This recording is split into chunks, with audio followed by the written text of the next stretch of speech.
Então nós devemos ser assim, copiar Jesus.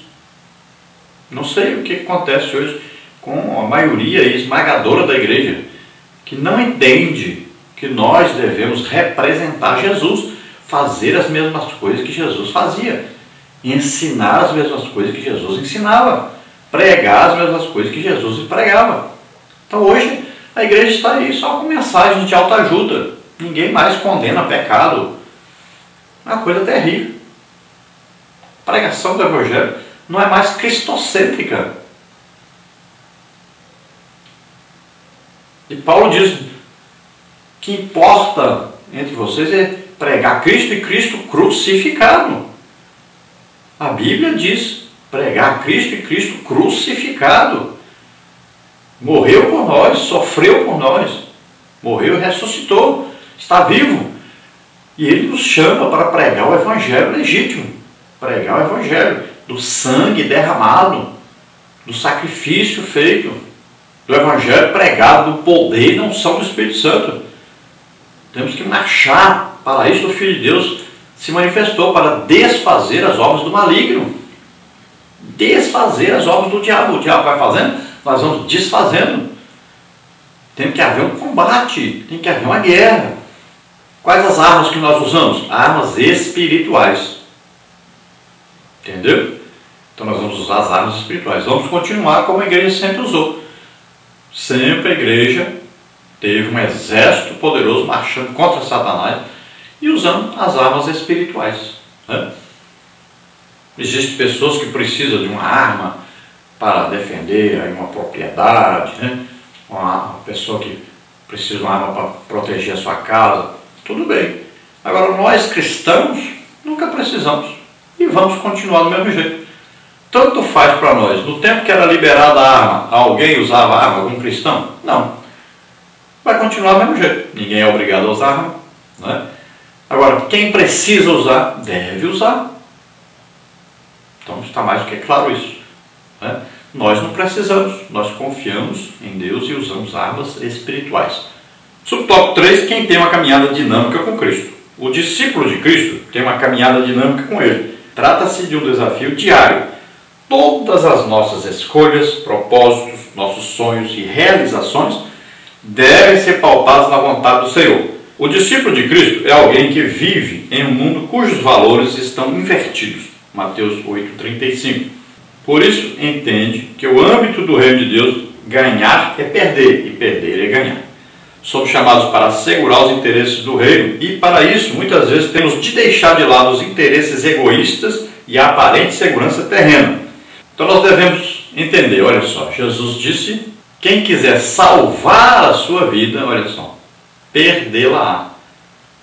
Quem perder a sua vida por amor ao Evangelho, amor a Deus, né, salvar-se-á, salvará a sua vida. Olha só, é uma coisa invertida, né? O reino de Deus você deve entender. Bem-aventurado aquele que chora, não é aquele que vive rindo. Bem-aventurado os pobres de espírito. Olha aí. Bem-aventurado aqueles que sofrem, que são perseguidos. Olha só. Então são coisas invertidas. O mundo tem um sistema, né, e tem as suas verdades. Agora, o cristão, ele segue o quê? O que está escrito na Bíblia. Ele segue Jesus. E, na maioria das vezes, isso de Deus é contrário ao que os homens pensam. Nós não vivemos segundo a filosofia do mundo. Nós vivemos de acordo com a palavra de Deus. Então, muitas vezes, nós vamos ter que dar a nossa vida. Muitas vezes, nós temos que nos esforçar. Muitas vezes, nós temos que sofrer por causa do Evangelho. Isso é normal na vida do cristão. Existe uma renúncia. Então você vai combater o pecado. A vida do cristão é combatendo o pecado, a mentira, né? Combatendo as coisas erradas. Vamos à conclusão da lição que diz: é interessante notar que nem todas as palavras possuem uma aplicação direta e marcante. Em muitas delas o crente precisa contentar-se em deixar que a palavra cumpra seu objetivo sem que haja uma hermenêutica forçada. A parábola do grão de mostarda nos apresenta a realidade de que o reino de Deus teve um início insignificante e desde então cresce assustadoramente. Ao final dos tempos, ele atingirá todo o universo porque todos nós possamos fazer parte desse glorioso reino que não terá fim. Então aqui parece que, né, o comentarista está dizendo que nós vamos participar do reino, né, de Jesus Cristo na Terra durante 1000 anos, aqui na Terra como pessoas normais. Não existe isso, tá? Não vai entender assim não. Então o que nos ensina a Bíblia é que um dia haverá o reino de Jesus Cristo sobre a Terra. É o reino do milênio, é o reino milenar de Cristo, né? Então, um reino milenial, podemos falar assim melhor. Então, olha só, esse reino, isso é depois da grande tribulação. Então, a primeira coisa, acontece o arrebatamento da igreja, depois a grande tribulação na terra. Primeiro, nós vamos ser arrebatados. Depois vem a grande tribulação na terra. Depois da grande tribulação é que vem o milênio, tá? Então, entenda direitinho isso, nós já estudamos sobre isso, né? Você pode pegar lá, nós temos mais de 100 vídeos sobre aí Apocalipse, né? Sobre escatologia lá no YouTube. Você acesse lá e veja. Tem muito estudo escrito também. Tem pouco tempo que nós estudamos sobre isso. Então você aprenda que primeiro é o arrebatamento da igreja. O arrebatamento é como se fosse um gatilho escatológico. É a partir do arrebatamento que começam a acontecer as coisas. Então vem aí os anos de paz, né, de engano de Satanás, usando o anticristo, uma pessoa, o anticristo, que vai enganar os judeus, vai enganar as nações, e ele vai ser reconhecido como Messias. Olha só, é a parte pior isso, é o engano, né? É o falso que estará no poder sobre as nações. Então ele sairá a enganar as nações. E Israel também será enganado. Então depois de 3 anos e meio, ele vai colocar uma imagem no templo, né? Que o mais provável é que ele vai ser aí um descendente de judeu e um descendente de árabe ao mesmo tempo. Pode ter um pai judeu, uma mãe árabe, por exemplo, né?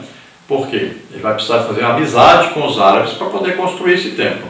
E tem que ser descendente do rei Davi para que os judeus comprovem essa descendência e o aceitem como líder, como o Messias. Senão eles não aceitam. Então, muito provavelmente isso. Não estou afirmando, eu entendo assim, tá? Então, nos estudos escatológicos, nas palestras que nós damos sobre escatologia, nós explicamos dessa maneira, tá? Então, veja só. Assim se cumprem, então, as profecias a respeito dele. Também, muito provavelmente, será um homossexual. Por isso, tanta gente hoje, né, insistindo, a ONU insiste que as pessoas sejam homossexuais. Porque é uma preparação para o governo do anticristo. Porque a Bíblia diz que ele se levanta contra tudo que é verdadeiro. Ele quer tudo ao contrário do que a palavra de Deus ensina. E lá diz que ele não amará as mulheres, né?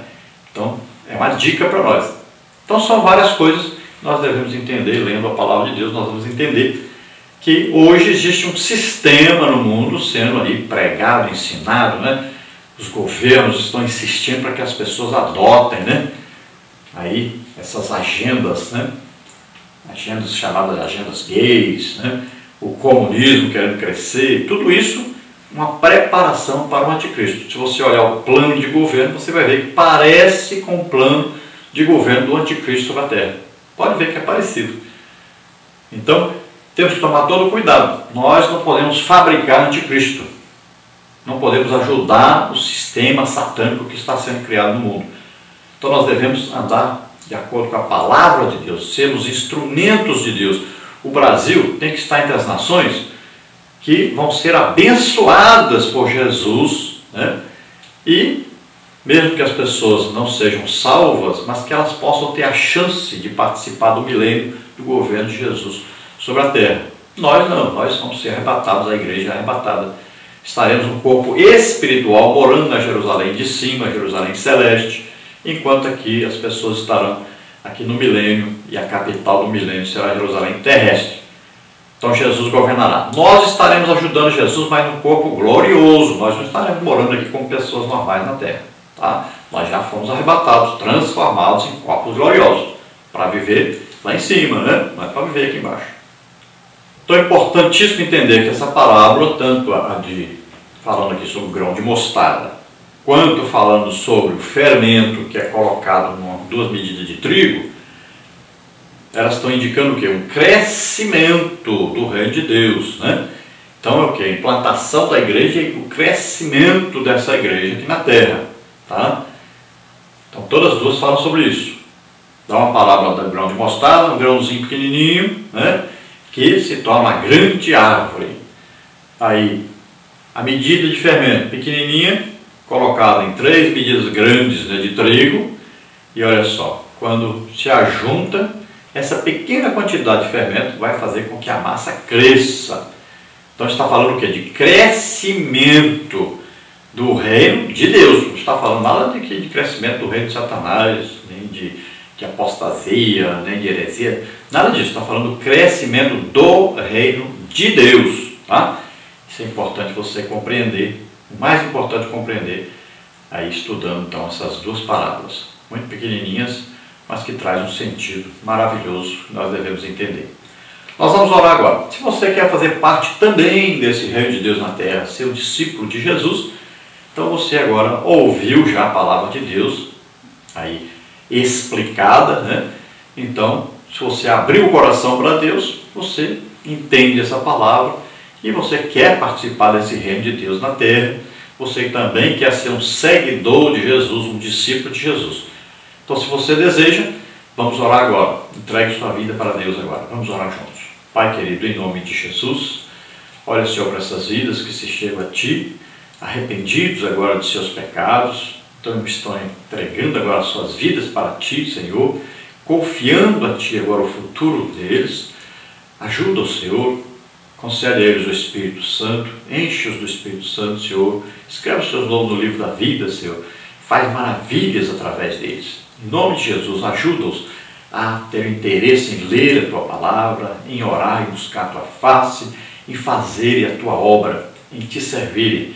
Em nome de Jesus, Pai, vem sobre eles agora o Teu poder agora, vem sobre eles a Tua cura, vem sobre eles o Teu Espírito Santo agora, faz deles, Senhor, morada do Espírito Santo na terra, usa-os poderosamente, em nome de Jesus. Abençoa, Senhor, aqueles que resolveram agora participar desse grande exército Seu, Senhor, que luta com armas espirituais, que prega a palavra de Deus, que ama as pessoas e que quer o bem das pessoas. Em nome de Jesus, abençoa, Senhor, Teu povo.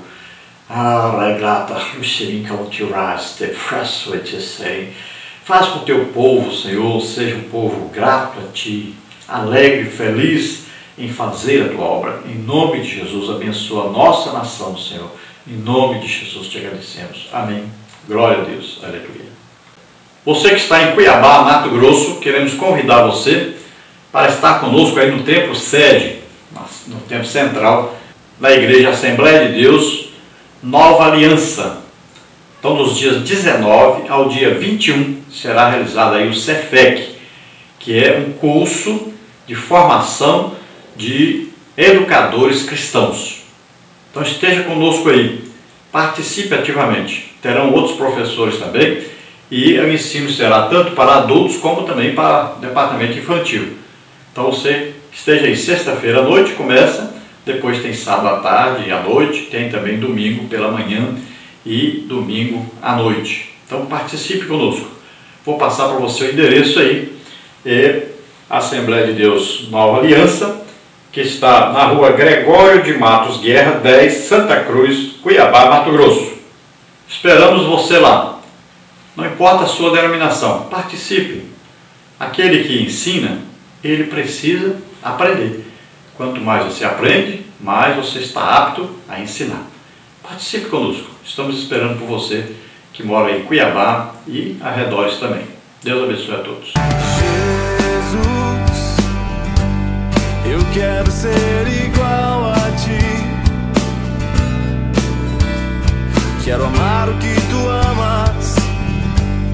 Quero estar onde Tu estás. E um coração